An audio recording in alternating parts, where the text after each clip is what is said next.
No Kertu ja Margus, teie olete Malluka saate sünni taga suuresti juba teist hooaega.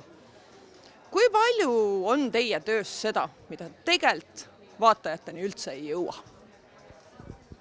No Mallu puhul väga ei ole nagu selles mõttes, et lähed sinna ja paned kaamera käima ja kohe hakkab juhtuma ja kõik läheb saatesse ka põhimõtteliselt. Et tegemist on ikkagi elukutselise meelelahutajaga.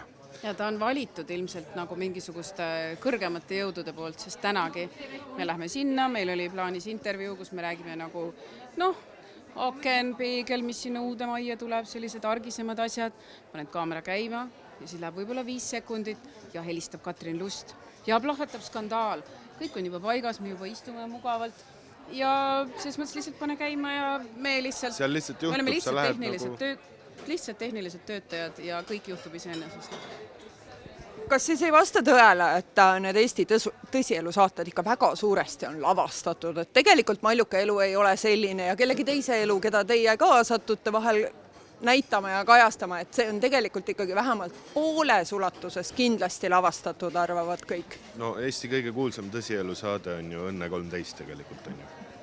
See ei ole lavastatud või? Ei. See on ka päris, jah? See on ju päris. Okei, no eks me siis võib-olla olemegi sealt siis nagu šnitti võtnud. Parimatelt õppinud ja loomulikult on kõik lavastatud. Ja ma tahaksin, kui võimalik, äkki te saate pärast sinna artikli juurde panna selle pildi või välja uurida, et selle inimese, kes neid asju nagu lavastab, sest et näiteks konkreetselt, mis juhtubki nagu Mallu elus või veel mõnede meie kangelaste elus, et tulla selliste asjade peale, nagu respekt, et näidake selle inimese pilti. Tegelikult me ei ole nagu nii andekad, meie kindlasti mitte, võib-olla keegi on. See on suur kompliment, kui öeldakse, et see on lavastatud. Vau, et sa mõtlesid, et ma tulin sellise asja peale. Ja te tõesti, me näeme ju mingeid kohti, kus inimesed vinguvad, kehvasti näideldud. Ja te näete, kui hästi see nagu tegelane on nagu näidelnud, kui hea see lugu on, et see on kompliment, kui öeldakse, et see on lavastus. No aga enamasti näitlejatele makstakse raha ka, et me peame ära küsima, et palju ikkagi, kes kellele üldse maksab, nagu teile maksab ilmselt Telia, Go3 antud juhul, palju teie Mallule maksate?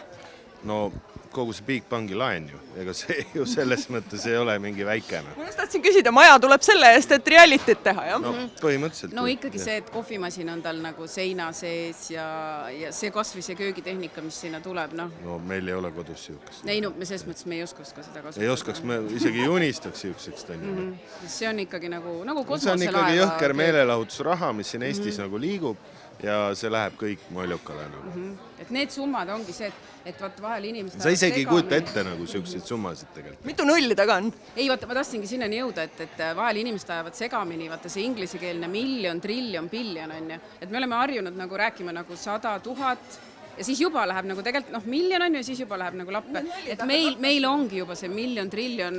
No ei saa aru enam täpselt. Must miljon, et me nagu ikkagi oleme juba seal kategoorias. Aga tänapäeval on tegelikult TikTok, YouTube, kõik kohad, igaüks on ise oma elu tõsielu staar tegelikult, et mis üldse annab teile julguse tegelikult või mis asi on see, et te võtate ikkagi ühe inimese, kes on tegelikult iga päev meiega ju, kes vähegi tahab nupule vajutuse kaugusel, tõenäoliselt 24/7, et leida neis veel midagi, mida nagu nende püsijälgija ei näe, et kui raske väljakutse see tegelikult on? No Mallukas on selles mõttes ju hea näide on ju, et kogu tema elu on ju tegelikult kas siis blogis kirjas või kuskil Instagramis või stoorides, aga ma arvan, Mallukas on nagu nii nutikas tüdruk, et ta nagu jagab seda väga nagu hästi, et mis jääb nagu ühtedele vaatajatele, mis teistele ja tajub ka võib-olla seda publikut. Et selles mõttes ja kui on juba siukene nagu legend loodud, siis ma arvan, teda jagub igale platvormile. Ja mina tahan siin kiita meie toimetajat Anne-Mari Müllerit ka, kes, et igasuguse meediumi jaoks on vaja seda oma käekirja, et TikTokis sul on vaja seda võib-olla 12 sekundit, YouTube'is on aega natuke pikem ja televiisoris on see formaat või siis Go3-s, mis on ka sisulist teleks, on nagu 3. ja meie siis Anne-Mari oskab panna sellesse televiisori formaati. Meie lihtsalt toome ära ja tema vormistab. Ja ütleme igal sellel kanalil on ju ka oma vanuses vaataja, kes otsib sealt mingit teatud nagu sisu, et siis see Go3 on võib-olla ei pruugi olla nagu see, kes Go3 jõuab, ei pruugi olla see, kes TikTokis istub, et inimesi õnneks on nagu Eestis veel palju ja kõik tarbivad erinevat sisu. Aga mallukaid on vähe ja tema on nagu selles mõttes fenomenaalne, et mõni toimibki ainult YouTube'is, aga tema kuidagi nagu toimib ka muudes asjades, sest et Kanal 2 me tegime temaga ju ka erinevaid saateid, et oli seal ka kas me hakkamegi nüüd Eestis aina rohkem kinnisvara realiteid nägema, sest Malluka saades, olgem ausad, Malluka elu suur osa on antud hetkel majaehitus, millest te olete ka siin osa saanud, et samal ajal te tegelikult tuleb praegu, kui me seda intervjuud teeme, jookseb just ka TV3 eetrisse üks teine teie käpa alt tulnud saade, et eluga Hispaaniasse ka seekord kinnisvara teema, et mis värk selle kinnisvaraga ikkagi nüüd on, et kõik nagu ostavad maju ja ostavad välismaale maju ja samal ajal mujalt nagu loeme, et kellelgi raha pole, palku pole, maksud on kõrged, et kuidas teie seda näete?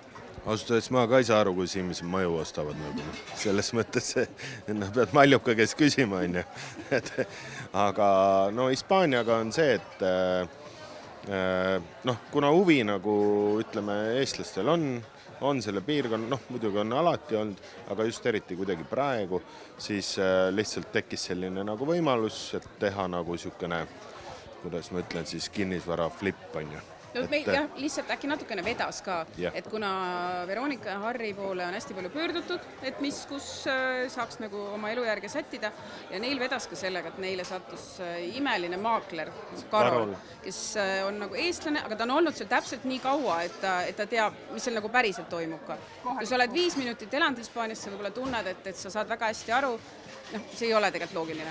Ja tema saab aru, ta on jõudnud selle ajaga tekitada selle arhitekt, notar, linna inimene, panga inimene, sest Hispaanias meil sa pead tegema hiireklikiga tõk-tõk-tõk-tõk, siis seal on see, et Jose Antonio, et sa oled selle, temal on see paigas, et meil oli nagu julgust seda teha, sest et seal on elu hoopis teistmoodi ja ütleme, et lisaks Harrile ja Veronikal ongi ju siis see Karol, siis seal on meil nagu ehitaja, siis on nagu Harril on jurist, on ju, et seal peab olema ja Harril on kuldsed käed. Ja Harril on kuldsed käed. Et ühel hetkel, kui ehitusega juhtub nii, nagu ma arvan, juhtub kogu planeedil, et midagi läheb nihu, siis Harri keevitab, plaadib, segab, naelutab, ehitussõnad kõik järjest, siis tema teeb ära.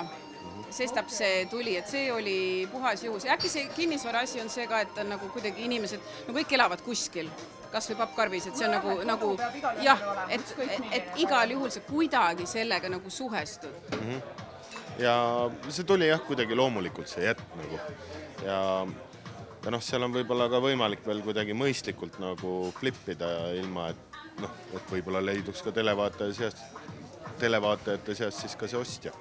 Ja tulge ostke, vannitoa värvi saate veel ise valida.